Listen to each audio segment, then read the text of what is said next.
Eu sou a Teacher Patty, eu sou professora da Idiomática e também fundadora do programa Idiomática for Kids and Teens. Hoje eu tô aqui em uma conversa com a Beth e vou fazer algumas perguntas para ela.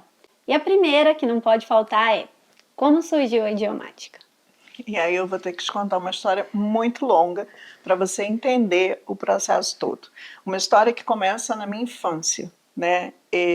Eu fui uma criança muito pobre, realmente pobre, né? Não é aquele classe média, não. É uma pobre que muitas vezes não tinha comida em casa para comer. Sempre estudei em escola pública e, num determinado momento, a minha avó, que foi quem me criou, colocou na cabeça de que eu tinha que falar inglês, o que era algo absolutamente impensável para a nossa situação econômica. O fato é que ela costurou muito, foram muitas e muitas noites costurando, para que ela conseguisse me matricular no curso, me matriculou no curso durante o ensino médio. Eu fui fazendo o inglês. Quando eu entrei na universidade, eu entendi que o inglês que eu tinha não seria suficiente. Eu tinha estudado num curso muito simples, muito básico lá do bairro. E aí na faculdade eu queria fazer inglês numa escola que tinha no Rio, que era a melhor escola do Rio de Janeiro na época, extremamente cara. Mas eu queria muito, porque eu sabia que ali ia me entregar uma qualidade de inglês que eu precisaria ter para a vida. Surgiu uma vaga nessa escola de trabalho, e aí eu fui lá me candidatar para a vaga, porque teria bolsa de 100% se a pessoa, para quem trabalhasse lá. E aí eu fui trabalhar na escola, então eu fazia a faculdade de manhã, trabalhava na biblioteca da escola. O fato de ser na biblioteca é importante, você já vai entender. Trabalhava na biblioteca da escola à tarde e fazia o meu curso de inglês à noite. Por que ter sido na biblioteca foi importante? Primeiro porque era na biblioteca que os professores da escola, e eram professores assim, de um nível realmente muito alto, se reuniam para conversar. Eles se reuniam mais na biblioteca do que na sala dos professores. E como eu era a pessoa que era responsável pela biblioteca, eu fazia encomenda do material didático da escola. Então todas as editoras me mandavam os materiais, me mandavam os livros quando eles saíam, quando eles eram publicados no Brasil, e eu fiquei muito envolvida com esse universo dos livros, do material didático, da pedagogia, dos professores. E aí eu digo sempre que eu me apaixonei primeiro pelos livros e depois pela ideia de ser professora, até porque no momento, na época, eu não pensava, não vislumbrava a minha carreira relacionada ao inglês. E aí eu vou só fazer um parêntese aqui, porque tem uma cena na minha vida que foi muito importante. Um belo dia, a minha avó resolveu me visitar lá no trabalho. E ali eu entendi como esse projeto que ela teve para mim, de eu falar inglês, foi importante na vida dela. Porque ela foi me visitar, eu confesso que na época fiquei até meio assim, porque né, a avó visitando no trabalho, ai. Mas ela foi, por coincidência, a Mavis, que era a coordenadora da escola na época, e uma inglesa que não falava absolutamente nada de português, entrou na biblioteca exatamente para me perguntar a respeito de material que a gente tinha encomendado e que o material não tinha chegado ainda. E aí a Mavis entrou, começou a conversar comigo, em inglês, obviamente, atendi a Mavis, resolvi o problema, ela foi embora e a minha avó falou assim: agora eu posso morrer em paz, porque você fala inglês. Ela nunca tinha me visto falar inglês na vida, né? Enfim, foi só um parênteses. Bem, o fato é que eu realmente me apaixonei pelo processo de aquisição de fluência. Porque eu lia os livros, eu ficava naquele universo todo de como se estuda, como se aprende um idioma. E aí eu realmente, na época eu fazia história, eu não sou formada em letras, mas aí eu fui fazer a formação para professor de inglês e comecei a dar aula particular. Né? Comecei a dar aula particular, rapidamente eu enchi todos os meus horários, eu vivia assim, o sonho de consumo de todo professor particular. E aí, quando eu não tinha mais horário para atender os alunos, eu pensei, bom, o que eu vou fazer agora? Vou abrir uma escola. E eu abri uma escola exatamente assim, sem nenhuma noção do que era empreender, do que era ter uma empresa. Eu achava que era só Abri uma escola. E o fato é que realmente eu abri a escola sem nenhuma noção de nada. Eu só sabia ensinar inglês, eu ensinava inglês muito bem, mas eu não tinha noção de mais nada. E aí eu entendi que eu tinha que desenvolver professor, treinar professor, entender minimamente de administração, entender minimamente de burocracia, de tudo. Mas foi assim que surgiu a idiomática. E há quanto tempo atrás 31 começou essa história? anos. 31 anos. De lá pra cá muita coisa mudou, né? Muita coisa mudou. Muita coisa mudou. Já tem mais noção das burocracias? É, muita. Dos trabalhos? Muita. Beth, quando a gente pensa na idiomática, a gente pensa realmente numa escola diferenciada. E eu queria saber de você, quais que são os tipos de alunos que a idiomática atende? Nós somos uma escola que foi pensada, porque aí depois eu pensei a escola, né? Que foi pensada para atender executivos e também a nossa história foi sendo construída organicamente nesse sentido. A gente na época só atendia PJ, né? A gente não atendia pessoa física.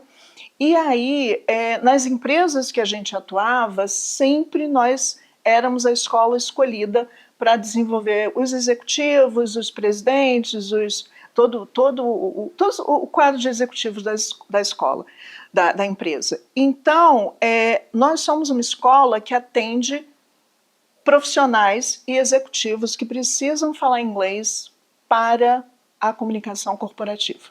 Quando você vê o seu público, os alunos da idiomática, com que você acredita que esses alunos se identificam mais com a escola que você criou? Porque a gente entrega resultado. O público executivo, né, o público profissional, ele sabe que ele não pode perder tempo, ele não pode arriscar, ele não pode estar numa escola na qual ele não vai conseguir se desenvolver. Então, é isso que eles veem na gente, comprometimento realmente com a entrega de resultado. Para quem é a idiomática? Para o aluno que valoriza esse comprometimento da escola, para o aluno que, primeiro, tenha a noção de que existe uma parte do processo todo que é feita por ele. Porque eu sempre falo que a gente ensina, mas a gente não aprende pelo aluno. Então, primeiramente, é o aluno que tem consciência de que tem uma parte dele que precisa ser feita. O aluno da idiomática é aquele que valoriza o trabalho que a gente faz e que sabe que ele vai ter na escola um parceiro para o processo de desenvolvimento dele. E para quem não é a idiomática? A idiomática não é para aquela pessoa que acha que vai aprender inglês rapidamente, que vai entrar hoje na escola sendo um básico e que daqui a 6 meses, 1 ano, 2 anos vai estar fluente, sentando numa mesa de negociação.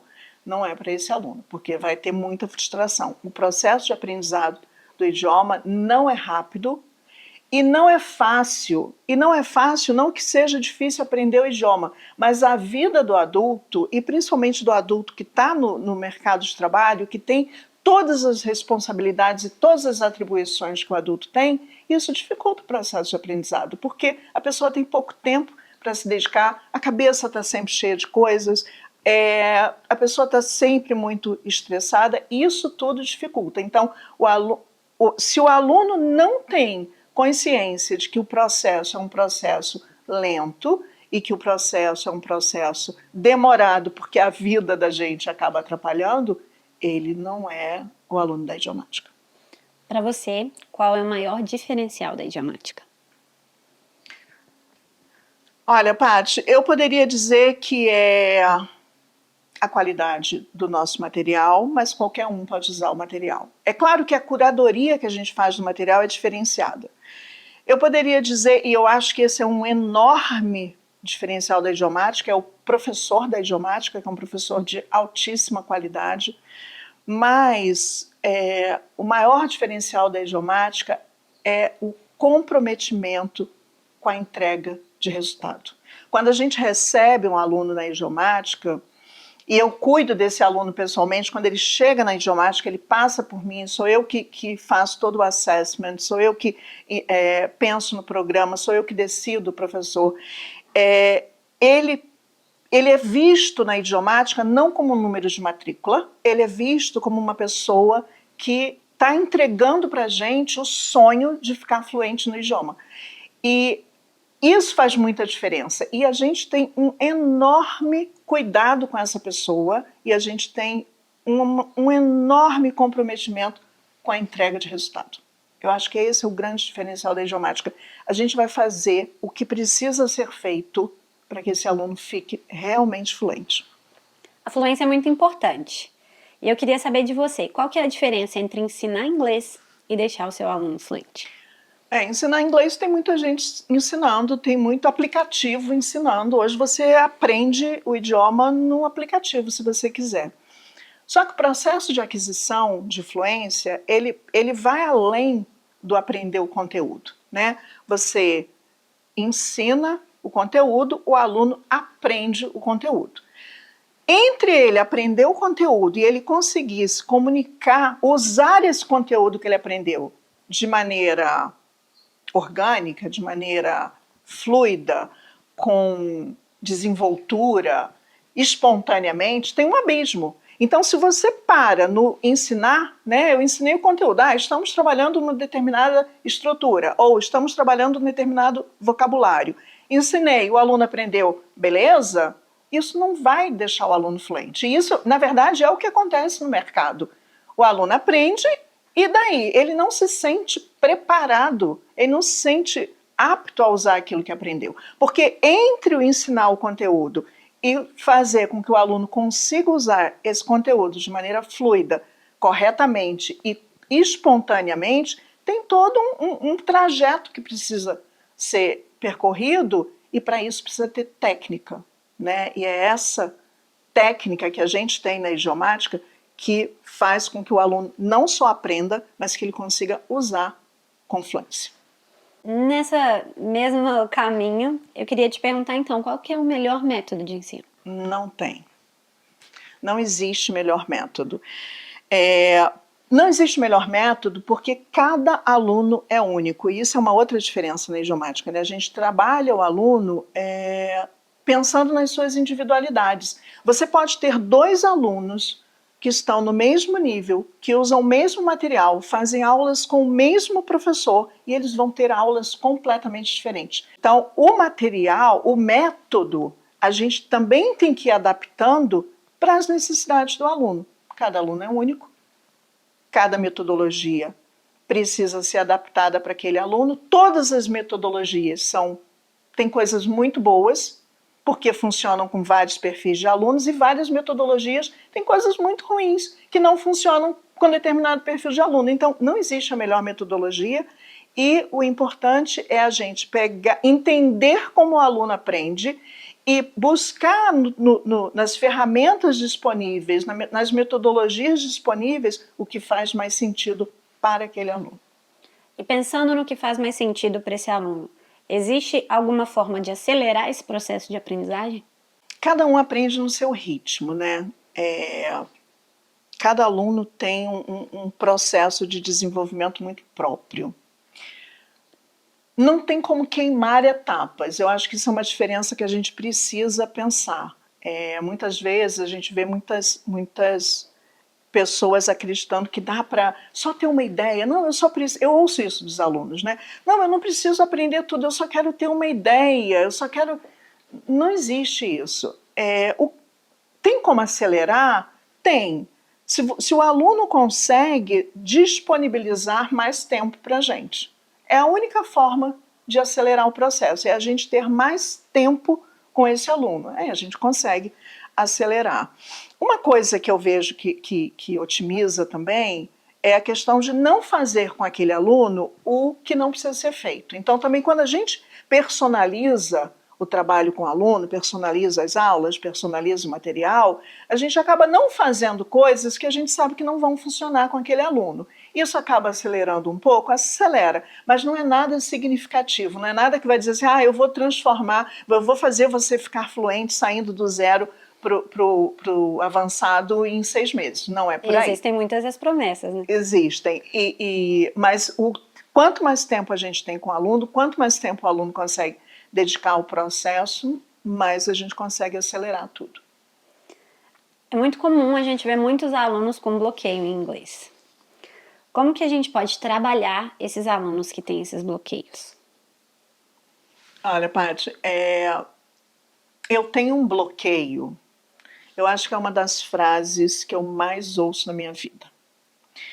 Eu acho que não existe um dia na minha vida, desde que eu fundei a Idiomática, que eu não ouça essa frase de alguém. Ou de um aluno, ou de alguém que está chegando na escola, ou de alguém que quer conhecer o trabalho da escola. Eu tenho um bloqueio, eu tenho uma trava, eu não consigo, o inglês não é para mim. Isso me marcou tanto que eu fundei um curso para professor, porque eu disse, eu preciso treinar professor, para os professores conseguirem ensinar os alunos, porque na maioria dos casos esse bloqueio não existe. E aí eu vou te dar um exemplo. Muitas vezes o aluno chega falando assim, eu tenho um bloqueio com o inglês. Eu até consigo ler alguma coisa, eu consigo entender, mas na hora de falar eu tenho um bloqueio.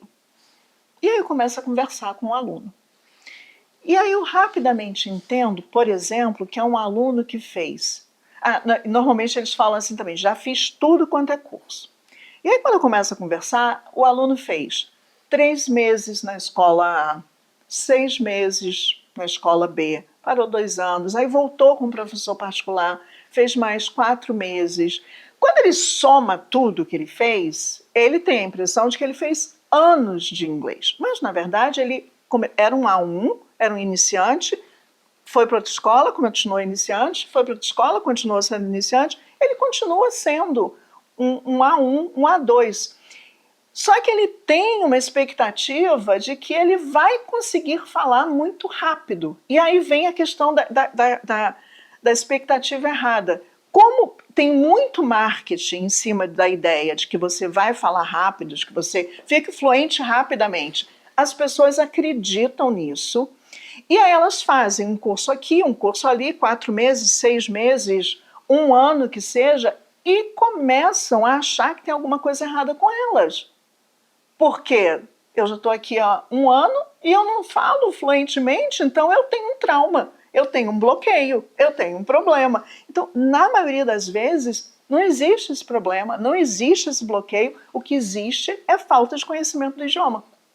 Então, na maioria dos casos, esse bloqueio é uma percepção errada que o aluno tem. E eu até brinco, eu digo, olha, se você com esse tempo de estudo que você tem, você falasse inglês fluentemente, você seria uma coisa assim, totalmente fora da curva. Eu te contrataria para trabalhar na idiomática, porque não é assim, né?